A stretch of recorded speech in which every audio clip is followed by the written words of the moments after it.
What's up, everybody? This is Ajarn Buck Grant. I'm here in Toronto, and we're going to talk a little bit about street application for Muay Thai, some of the pros and the cons of sport fighting. I got into this, by the way, because of self-defense. I was beat up as a little kid. When I saw Muay Thai for the very first time, it scared the hell out of me because it was full contact, being able to hit with knees, elbows, the boxing hands, and whatnot.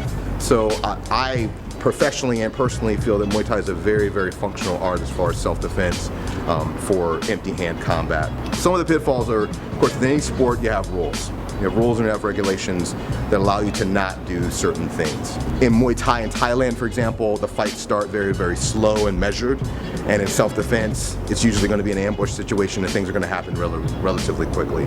Fortunately, however, fighting as an amateur in the United States and even fighting in Europe, all fights fight really fast. So I feel like most sport fighters outside of Thailand are actually very prepared for a real fight, because we fight from bell to bell. As soon as the bell rings, game's on. I'm trying to knock you out round one if I can. I'm not getting paid by the hour, I'm getting paid by the task. So I feel that if you fight in the United States and Europe, you're pretty good to go for that. Fighting without gloves, it's a big concern.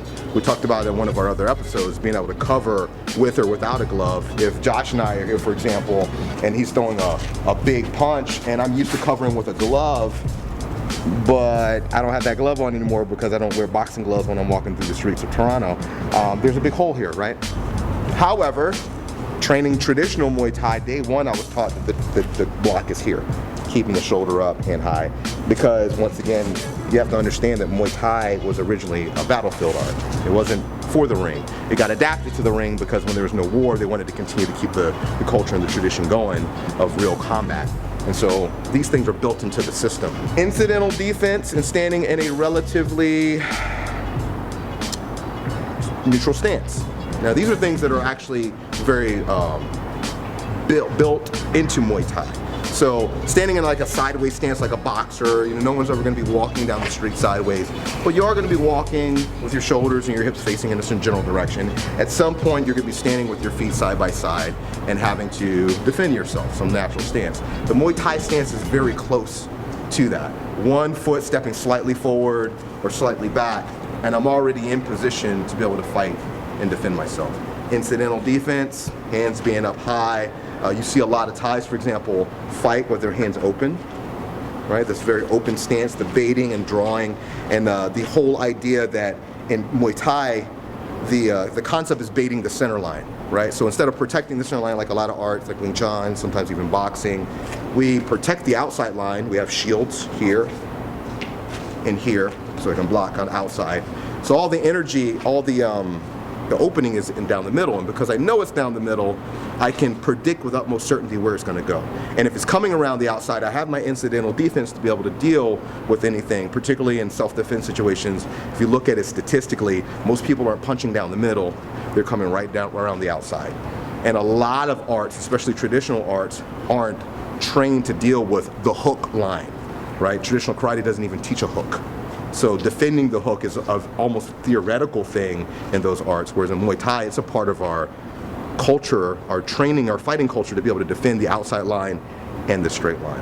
And this is a really big topic, right? Like you can go down a deep rabbit hole with this, but overall, Muay Thai, because of its full contact application, because of the way that we stand, and the fact that we are using the entire body as a weapon, and the fact that even in Muay Thai, the most common range that's going to happen, the clinch, is a big part of it, right? You get two human beings standing in front of each other and we start swinging at each other. One of two things are going to happen. One of three things. Somebody's going to get knocked down, somebody's going to create distance and either run away, or we're going to hit and we're going to collide and we're going to end up in this in-between zone. And Muay Thai as a sport addresses that gray, that in between, where we go from long range punching and kicking to inside fighting, where we're utilizing elbows, knees, throwing to a degree is added in it, so you know how to throw and off balance with the partners. And because the sport rewards things like throwing someone while I'm still standing, it leans to self-defense even better than most other arts because, you know, like wrestling, for example, and I love wrestling, but taking somebody down and following them to the ground is built into the culture of it, which means that's a training story that you're gonna have to fight out in the street. So you're gonna take someone down in the street, you follow them down, if they got buddies, you're stuck to the ground. If you're trained to throw someone, remain standing, and then continue to fight, it'll help you in a self-defense situation.